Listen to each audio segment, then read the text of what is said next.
महाराष्ट्रातील ओबीसी नेत्यांची बैठक पार पडली आहे। राज्य सरकारने काढलेल्या जीआरमुळे ओबीसींचं काय नुकसान होणार यावर या बैठकीत चर्चा पार पडली। या बैठकीत 150 ओबीसी नेते उपस्थित होते अशी माहिती विजय वडेट्टीवार यांनी दिलेली आहे। काँग्रेस नेते बाळासाहेब थोरात यांनी शिवसेना उद्धव बाळासाहेब ठाकरे पक्षाचे प्रमुख उद्धव ठाकरे यांची भेट घेतलेली आहे। भेटीत राजकीय परिस्थितीबाबत चर्चा झाल्याचं थोरात यांनी म्हटलं। तर विधान परिषदेच्या रिक्त पदासह आगामी स्थानिक स्वराज्य संस्थांच्या निवडणुका याबाबत दोन्ही नेत्यांमध्ये चर्चा झाल्याची माहिती आहे। काँग्रेसचा इतिहासच ओबीसीच्या विश्वासघाताचा अशी जहरी टीका भाजपचे प्रवक्ते केशव उपाध्याय यांनी केली आहे। मंडल आयोग कालेकर आयोगाचा अहवाल काँग्रेसच्या सरकारांनी कुजवल्याचा गंभीर आरोपही उपाध्यायांनी केला। मोदी सरकारच्या काळातच ओबीसी आयोगाला संविधानिक दर्जा दिला गेला असंही उपाध्यायांनी म्हटलंय। धनंजय मुंडेंकडून सुगावच्या आत्महत्येग्रस्त कुटुंबाला आधार देण्यात आलाय। मुंडेंनी या कुटुंबातील मुलींच्या शिक्षणाची जबाबदारी स्वीकारली आहे। मुंडेंनी या कुटुंबांची भेट घेत नाथ प्रतिष्ठानच्या वतीने 1 लाख रुपयांची मदत सुपूर्द केलेली आहे। बीडमध्ये ईदच्या शुभेच्छा देणाऱ्या बॅनरवर आरोपी वाल्मिक कराडचा फोटो लावण्यात आलाय। याच बॅनरवर धनंजय मुंडेंचाही फोटो लावण्यात आल्यानं चर्चांना उधाण आलेले, त्यामुळे पुन्हा वाद निर्माण होण्याची शक्यता आहे। गोकुळमध्ये भ्रष्टाचार झाल्याचा आरोप शिवसेना उद्धव बाळासाहेब ठाकरे पक्षाकडून करण्यात आलाय। गोकुळनं दूध संस्थांना घड्याळ आणि जाजम वाटप केले, तर या वस्तूंची बाजारातील किंमत वेगळी आणि खरेदी केलेली किंमत वेगळी असा आरोप करण्यात आला। या प्रकरणी कारवाई करण्याची मागणी शिवसेना उद्धव बाळासाहेब ठाकरे पक्षाचे संजय पवार यांनी केलेली आहे। पंढरपुरातील पंचायत समिती शेतकरी भवन इथं आमदार अभिजित पाटील यांनी बैठक घेतली आहे। नागरिकांच्या समस्या सोडवण्यासाठी प्रशासकीय अधिकाऱ्यांची बैठक घेण्यात आली। एकाच ठिकाणी सर्व समस्या सुटाव्यात यासाठी ही बैठक घेण्यात आली। नांदेडमध्ये मराठा आरक्षणासंदर्भात काढलेल्या जीआरचा निषेध करण्यात येणार आहे। नांदेडच्या 16 तालुक्यात मोर्चा काढण्याचा निर्णय सकल ओबीसी परिषदेत घेतला। भाजप सरकारनं ओबीसींच्या पाठीत खंजीर खुपसल्याचाही आरोप केला। तर मराठवाडा मुक्ती संग्राम दिनी पालकमंत्र्यांना झेंडावंदन करू न देण्याचा इशाराही देण्यात आला। मराठा आरक्षणाचा शासन निर्णय जाहीर झाल्यानंतर जरांगे पाटील नारायणगडासमोर नतमस्तक झाले। फुलांचा वर्षाव करत जरांगेंचं स्वागत करण्यात आले, तर गडाचे महंत देखील उपस्थित होते। वृद्धांनी हलगीच्या तालावर ठेका धरला। अमरावतीत गणपती विसर्जनाला गालबोट लागले। मिरवणुकीत वाहन पलटी झाल्यानं 10 ते 12 जण जखमी झाले। जखमींना मारडी येथील प्राथमिक आरोग्य केंद्रात उपचारासाठी दाखल करण्यात आले। जळगाव शहरातील नारायणी पार्क परिसरात चोरट्यांनी भरदिवसा घरफोडी केली आहे। चोरट्यांनी सोन्या चांदीच्या दागिन्यांसह लाखो रुपयांचा ऐवज लंपास केला। दरम्यान चोरटे सीसीटीव्ही कॅमेऱ्यात चित्रित झाले असून पोलिसांकडून चोरट्यांना शोध सुरू आहे। मात्र या घटनेमुळे परिसरात भीतीचं वातावरण पसरलं। परभणीत बंजारा समाजाला आदिवासी समाजाचं आरक्षण लागू करण्यासाठी उपोषण सुरू आहे। यावरून जिंतूरमध्ये आदिवासी समाज आक्रमक झालाय। बंजारा समाजाला आदिवासीचं आरक्षण देऊ नये अशी मागणी रावण युवा फाउंडेशननं केली। सातारा जिल्हाधिकारी कार्यालयावर ओबीसी समाजानं भव्य मोर्चा काढलेला आहे। मराठा समाजासाठी काढलेला जीआर फाडून जोरदार घोषणाबाजी देण्यात आली। तसंच राज्य सरकारनं ओबीसीमधून मराठा समाजाला दिलेल्या आरक्षणाचा जीआर रद्द करावा अशी मागणी यावेळी करण्यात आली। अकोला जिल्हाधिकारी कार्यालयावर वंचित बहुजन आघाडीकडून एल्गार मोर्चा काढण्यात आला। अतिक्रमणधारक शेतकऱ्याच्या न्याय हक्कासाठी आणि घरकुल नियमित करण्याच्या मागणीसाठी जिल्हाधिकाऱ्यांना निवेदन देण्यात आलं।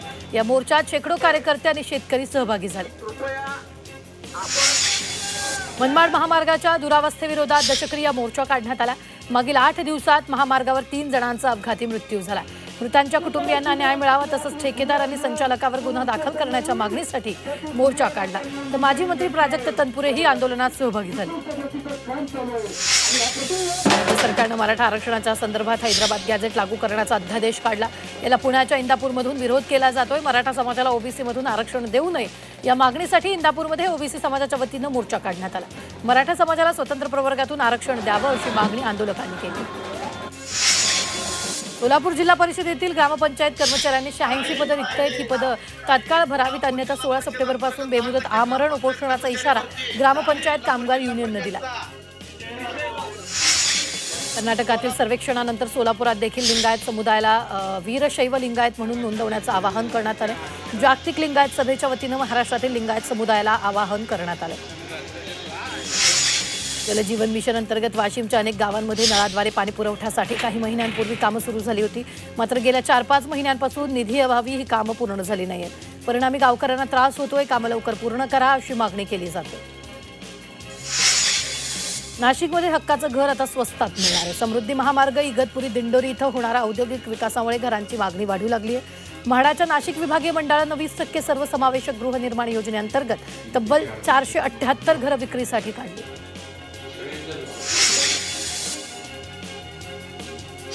मोहम्मद पैगंबर यांच्या जयंतीनिमित्तानं सांगोल्याच्या महूद येथील मुस्लिम समाजाच्या वतीनं भव्य जुलूस काढण्यात आला। यावेळी मुस्लिम समाजाच्या वतीनं नागरिकांना मिठाईचं वाटप करण्यात आलं। तसंच नागरिकांनी मोठी पुष्पवृष्टी करत जुलूसाचं स्वागतही केलं।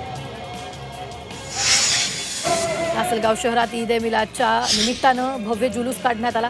मोहम्मद पैगंबर यांच्या जयंती असल्यानं हा जुलूस काढण्यात आला। जुलूसच्या माध्यमातून ऐक्याचा संदेश देण्यात आला। यावेळी पोलिसांचा कडक बंदोबस्त ठेवण्यात आला होता। येवल्यातही मोहम्मद पैगंबरच्या जन्मदिनानिमित्त मिरवणूक काढण्यात आली। मिरवणुकीची सुरुवात आयना मशिदीपासून करण्यात आलेली। तसंच हातात झेंडे पैगंबरांविषयी घोषणाबाजी करत मुस्लिम बांधवांनी उत्स्फूर्त सहभाग नोंदवला। राष्ट्रीय क्रिकेट अकादमीचे संचालक VVS लक्ष्मण यांनी शिर्डीच्या साईबाबाच्या समाधीचं मनोभावे दर्शन घेतलं। साईबाबांच्या दर्शनानंतर साई संस्थानच्या वतीनं त्यांचा शॉल आणि साईबाबांची मूर्ती देऊन सत्कार करण्यात आला। त्यांनी शिंगणापूर देवस्थान विश्वस्त मंडळानं अभिषेक करण्यासाठी मानधन तत्वावर 5 पुरोहितांची नेमणूक केली। भाविकांना देवस्थानकडे 100 रुपयांची अभिषेक पावती करून पुरोहितांकडून अभिषेक करता येणार आहे। त्यामुळे अभिषेकासाठी पुरोहितांना स्वतंत्र दक्षिणा देण्याची आता गरज नाही। सातपुडा परिसरात गेल्या 48 तासांपासून मुसळधार पावसानं हजेरी लावली। सातपुड्याच्या उदय नदीला पूर आलाय। नदीकाठच्या नागरिकांना सतर्कतेचा इशारा देण्यात आला। चंद्रपूरच्या अनेक भागात मुसळधार पाऊस झाला। गेल्या 5 ते 6 दिवसांपासून सुरू असलेल्या पावसामुळे नागरिकांचं जनजीवन विस्कळीत झालं। आतापर्यंत जिल्ह्यात वार्षिक पर्जन्य सरासरीच्या 92% एवढा पाऊस पडला। वाशिम जिल्ह्यात गेल्या 2 दिवसाच्या विश्रांतीनंतर अखेर पावसानं जोरदार हजेरी लावली। या पावसामुळे सोयाबीन, तूर पिकांसह इतर पिकांचं नुकसान होण्याची शक्यता आहे। तसंच पिकांची वाढ, रोगराई आणि उत्पादनावर गंभीर परिणाम होणार असल्याची चिंता शेतकऱ्यांनी व्यक्त केली। अमरावतीत संततधार पावसामुळे ग्रामीण भागातील रस्त्यांना मोठा फटका बसलाय। खड्ड्यांमुळे नागरिकांना अडचणीचा सामना करावा लागतोय। ग्रामस्थांनी रस्ते दुरुस्ती करण्याची मागणी केली। नाशिकसह राज्यात 11 सप्टेंबरपर्यंत पावसाची उघडीप राहण्याची शक्यता आहे। नाशिक शहरात गेल्या वर्षीच्या यंदापेक्षा 7 सप्टेंबरपर्यंत 108 मिलीमीटर अधिक पर्जन्यमान झालं असेल। सलग 4 दिवसांपासून शहरात जोरदार पाऊस झाला। आता 4 ते 5 दिवस म्हणजे 11 सप्टेंबरपर्यंत पाऊस उघडीप देणार असल्याचं हवामान तज्ज्ञांनी सांगितलं। नाशिकचं गंगापूर धरण 97% भरलंय। धरणातून 3000 क्युसेक वेगानं विसर्ग सुरू आहे। गोदावरी नदीकाठच्या गावांना सतर्कतेचा इशारा देण्यात आलाय। धरण क्षेत्रात पावसाचा जोर कायम असल्यानं विसर्ग वाढवला जाण्याची शक्यता वर्तवण्यात येते। नाशिक शहरासह जिल्ह्यातील अनेक धरणं तुडुंब भरली आहेत। ग्रीन फ्रेंड्स नेचर क्लबचा सरीसर्प संशोधक विवेक यांना भंडाऱ्यातील रावणवाडी जंगल परिसरात एक दुर्मिळ प्रकाराचा चाबूक विंचू आढळलाय। दुर्मिळ विंचू पश्चिम महाराष्ट्रात वगळता बाकीच्या महाराष्ट्राच्या भागात आढळत असतो। मात्र प्रथमच हा दुर्मिळ विंचू भंडारा जिल्ह्यात आढळल्याबद्दल सरीसर्प संशोधकात आनंद व्यक्त केला जातो।